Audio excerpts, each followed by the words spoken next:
Hello everyone and welcome to an amazing game that was played in the UzChess Cup that finished 2 days ago between the winner of the tournament, Nikolas Theodorou, and Vasyl Ivanchuk, the legend.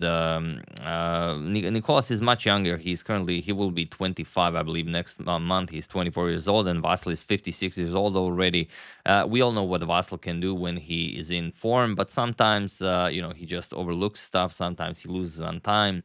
But sometimes there is nothing that will help you if the real Vasyl shows up. So it's definitely an amazing matchup, and it's really a crazy game. You guys will love it, and for some of you, I imagine Sunday already started pretty great. If you've seen the Ilya versus Charles fight, I had to get up pretty early in the morning since I'm in Croatia, but I thought that was a very nice fight, and I thought, why not improve your day even further by showing you a very nice game.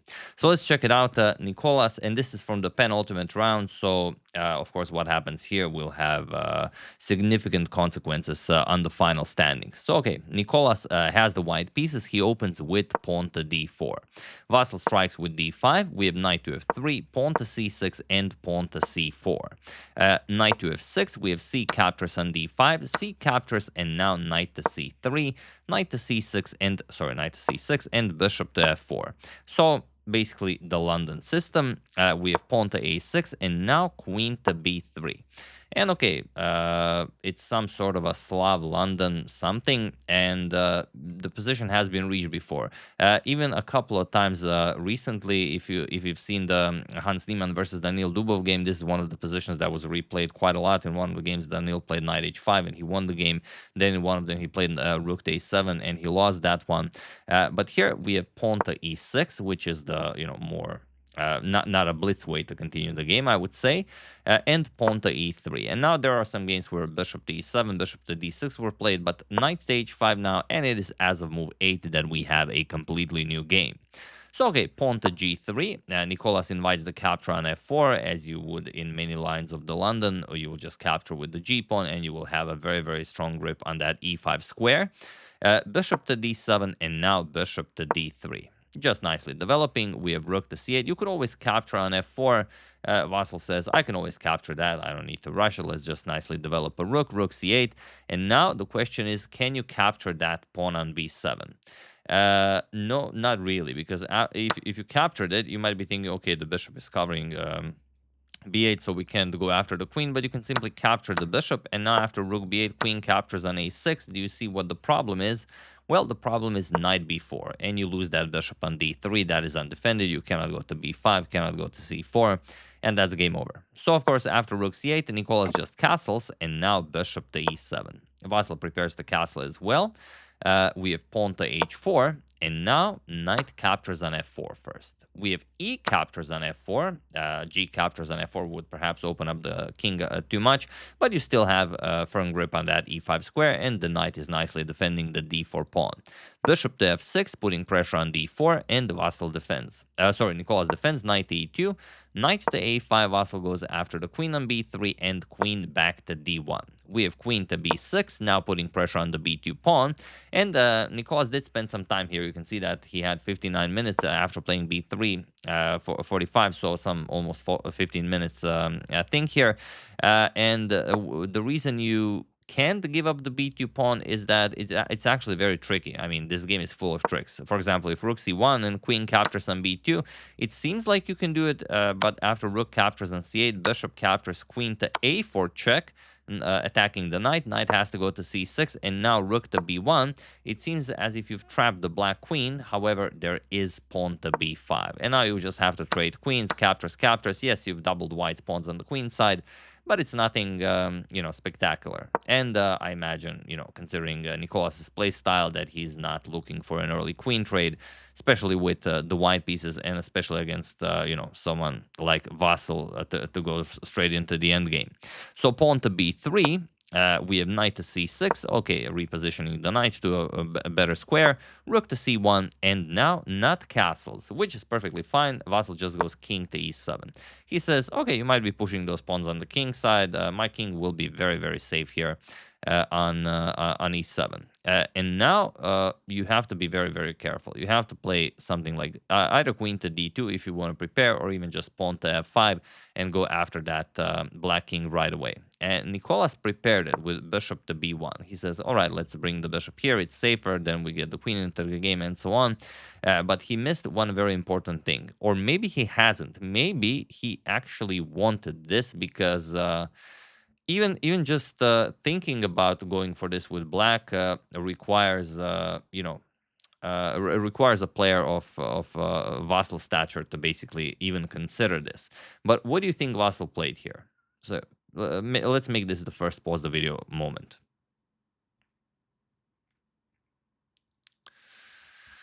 So here Vasyl played knight captures on d4.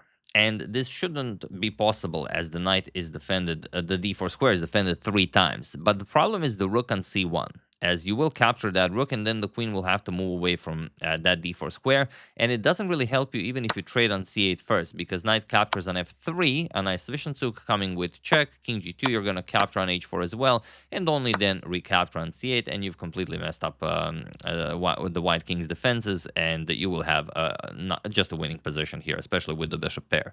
So after knight captures on d4, knight e captures on d4. Okay, we have rook captures on c1. Vasyl, of course, will get the queen off of that knight. Queen captures on c1 and bishop captures on d4. And now, of course, you will not allow this powerful battery to remain here. Knight captures on d4. We have queen captures on d4, and now queen to a3 with check. Look at this, king to f6. And with any other move, like king to e8, preventing your rook from getting into the game, Nikolas immediately strikes with f5, and this is still anyone's game. But with king to f6, this incredibly bold move, Vasyl is saying, I'm playing for the win, but he has to play king to f6. And this is, I mean, what a way to play. So queen to d6. Now, cutting off the king from going to e7 or e5 and attacking the bishop. It comes with tempo. So bishop to c6, nicely defending the bishop, and now pawn to h5. A beautiful attacking move by Nikolas, because, of course, you know that Vasyl wants to play g6 and hide his king on g7. But if he did that now, Nikolas would just play pawn to h6 and keep the king on f6. And then, you know, if g4, g5 happens, then it's just game over. Let's not forget about our good friend, the light square bishop, covering that f5 square.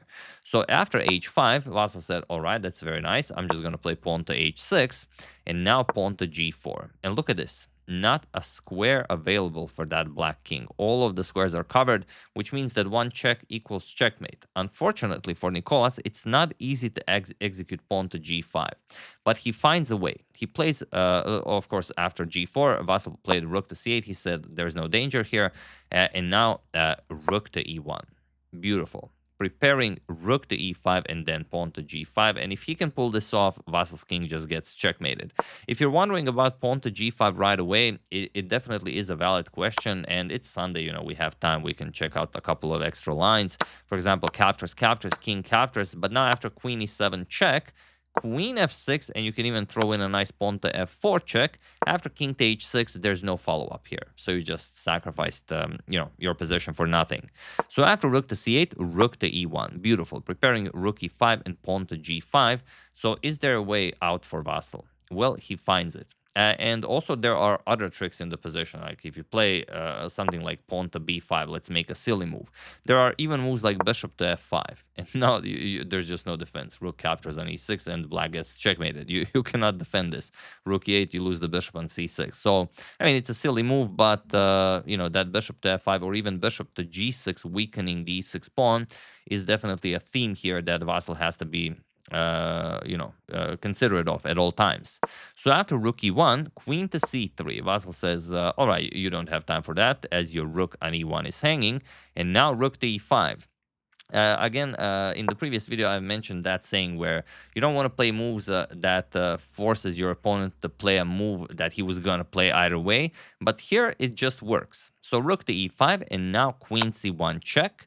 We have king to g2, and now you might be thinking, well, okay, that there's a free bishop on b1. But of course, if we capture that, now it's, what we talked about, g5 check, h captures, and f captures, and g5 will be checkmate. So that bishop, for the moment, is off limits.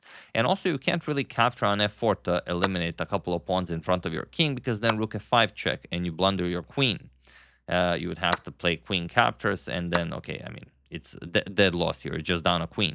So after king to g2, Vasyl finds d4 check. Very nice. And what can you do here? Well, the only move you can play is bishop to e4. If you play pawn to f3, then just bishop captures on f3 with check. It's the only winning move, but it's not a terribly difficult one to find. And now the rook also comes into the game. King captures on f3, and you can go with rook c3. You can go with queen to f1 check. There are just not enough squares for the black king to hide. King to h4, and now rook to h3 will be checkmate, or any of the lines. So the only way to stop this is to play bishop e4, and now Vasyl gets one of the attackers out of the game. Bishop captures with check, so g5 still not an option. Rook captures on e4, and now the immediate queen to c5. You can't allow rook to e5, so queen c5, you only had one chance to do it, and of course Vasyl does it. It's the only move that allows him to stay in the game. And okay, now Nikolas should say, okay, you've defended. Let's let's draw this. Let's trade queens, either by capturing, or it just queen captures with check, captures, and you have something like rook c2. You go after the pawn to a4, equal material, rook endgame. And I believe you draw this. But Vasyl is down to 1 minute on the clock, and we all know what happens to Vasyl sometimes when he has 1 minute on the clock. Sometimes it happens to him when he has half an hour on the clock. He just forgets to look on time, and he runs out of time. So Nikolas says, okay, let's not trade queens just yet. Queen to d7, and Vasyl immediately offers, again, queen d5. But now you can't really decline, because if you decline, let's say you trade rooks, captures, f3, queen d5, not much for you to do here. I mean, that pass pawn it will queen at some point, so black would just win here.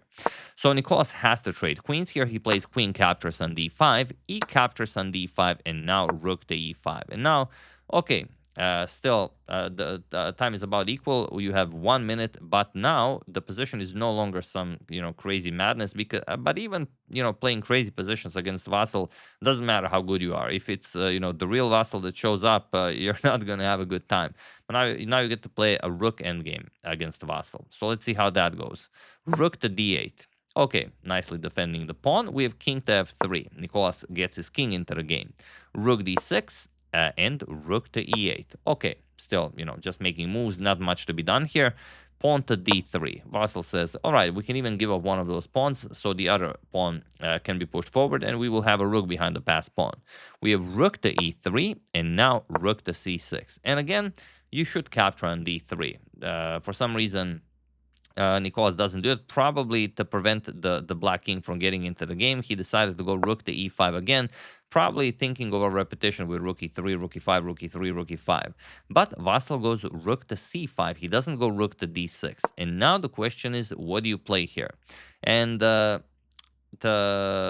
illustrate, what a dangerous position this is. For example, if you go king e3, all of a sudden, look at this, d4. Let's not forget, now Vasyl is will have a passed pawn. King captures whichever pawn, and now rook captures on e5, f captures, king captures, and Vasyl is just up a pawn. He has a passed d pawn, and okay, he has 3 versus 3, 2 versus 2, but the passed d pawn, you can always give it up. You can play king f4, gobble up all of the king side pawns, and then just win easily. So you cannot allow that. So after rook to c5, rook to e3 was played, again with the idea of just repeating, and here an opportunity presented itself. But, both players below a minute, we cannot blame them for missing such things. What did Vasyl miss here? There's such a killer move here. Have at it while I give you a couple of seconds. And be sure to find it. It will greatly improve your Sunday. So the move is pawn to d2. And you might be thinking, what kind of a silly move is that? We just allow rook d3, and now the white rook is, defending against both pawns. But the key idea here is that now you have rook c3. and it doesn't matter what white plays. If you capture the rook, then d pawn queens with check, and if you go in with the king, king to e2, again, not a problem. Just the rook captures on d3, and you either go behind and you're down a rook, or you capture and then d1 queen. So the only thing you could do after pawn to d2 is actually play king to e2, but then okay, you just get a losing position, rook to c2, and whatever you play, let's say pawn to a4, you can even go for d1 queen. Even that is winning. King captures, rook captures on f2, attacks the pawn, and that's pretty much it. There's no way. You're going to lose all of the king side pawns now.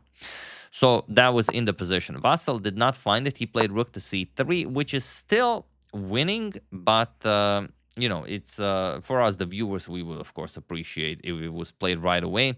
And the reason why you could make black's life miserable now is if you find pawn to g5, but again, so little time on the clock, you have to do it like this: captures, and then after captures you go rook e5 check, and only then after the rook moves you capture on d5 and you control the pawn.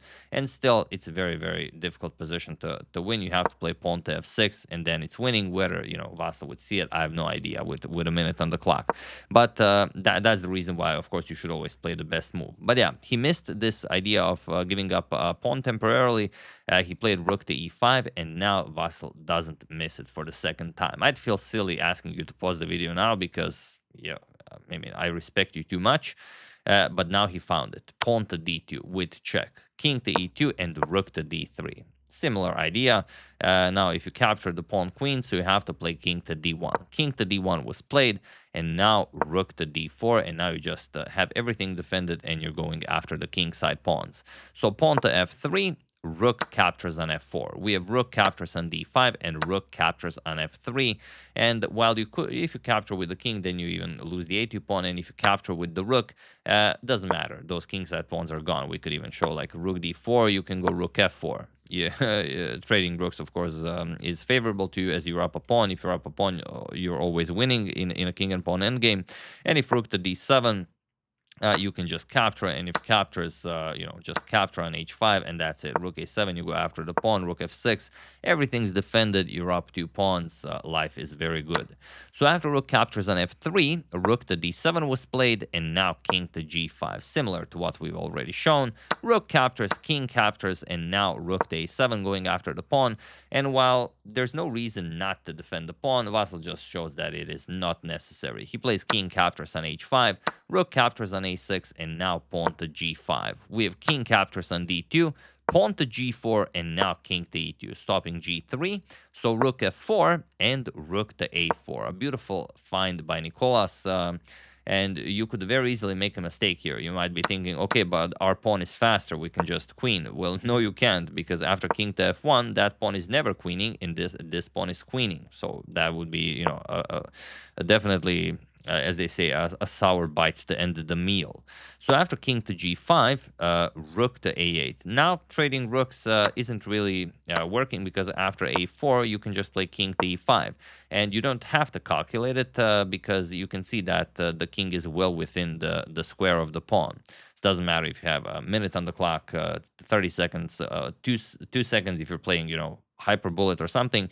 If you know about the square of the pawn, you can easily see that this is winning for you. So rook to a8 was played, and now pawn to g3. The passed pawn marches forward, rook to g8 with check, and now king to h4. We have king to e3, rook to g4. Of course, you cannot trade as the pawn will be winning, but also there's nothing else for you to do. So Nikolas captured, we have king captures, and now pawn to b4. Probably hoping for Vasyl's last mistake. If Vasyl plays g2, then king f2, and now you can no longer win this, as the king will just come to g1, and your pawn is now close enough to promote as well. So all in all, regardless of how this endgame plays out, it will be a draw. But after b4, Vasyl said, no, thank you, I will take my full point, played king h3, king to d4, and he was in this position on move 56, upon making a move that Nikolas Theodorou resigned the game, as there is nothing more to be done here. Once g2 happens, b5, you're going to get a queen into the game, and that's it. The rest, of course, requires zero explanation. So yeah, beautifully played by both of them. Nikolas played that spectacular line. He allowed Vasyl to capture on d4. Vasyl was bold enough to capture it, and then even bold enough to put a king on f6 for the better part of the game. He defended against everything. An engine a precise game was required. Vasyl was up for it, and he won a very nice game with the black pieces against the winner of the tournament, Nikolas Theodorou. And I don't think I've shown the final standings in the previous video. So these are the final standings. Nikolas Theodorou, even after losing a game to Vasyl in the penultimate round, clinches first place. Sole first place, Mukidin Madaminov, who also lost to Nikolas in that game that we've shown. Beautiful game. Second place with 6 points, and then Vitaly Sivuk and Vasyl Ivanchuk share third, or rather third and fourth, however you want it, with 5.5, and then the rest. But yeah, it's very, very interesting. Nikolas, I believe, really just wanted to beat Ivanchuk, because if he wanted, he could have just said, okay, the attack is over, let's draw the game, and that's it. But no, he wanted to win. Vasyl said not today, and he got a very, very nice victory. And yeah, I would also be very happy if Vasyl won the tournament and got invited next year into the Masters section. But with the playstyle like this, like I said in the previous video, very, very much looking forward to seeing Nikolas playing this next year. And for those of you who are interested in when we can watch Nikolas and Vasyl play again, it will be, I've checked in the Fujairah Global Tournament of 2025 in the United Arab Emirates, and it will be from August 24th to September 3rd.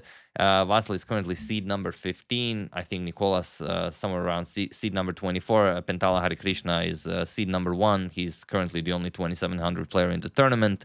So we'll see how it goes, but that is the next time I believe we'll see them playing classical chess. In between, probably they will play something else, but good to know. So yeah, that's the game. Hope you guys enjoyed it. I would like to thank Felix Steinel, Shashadri Subramanian, Andrei Shrada, Johan Kron, and James Anderson for your contribution to my channel. Thank you a lot. I really appreciate it. As usual, you can check 2 of my previous videos here. Thank you for watching, and I will see you soon, continuing to check up on your wonderful suggestions and whatever else happens in the chess world. Thank you all. I will see you soon, and have an excellent rest of your day.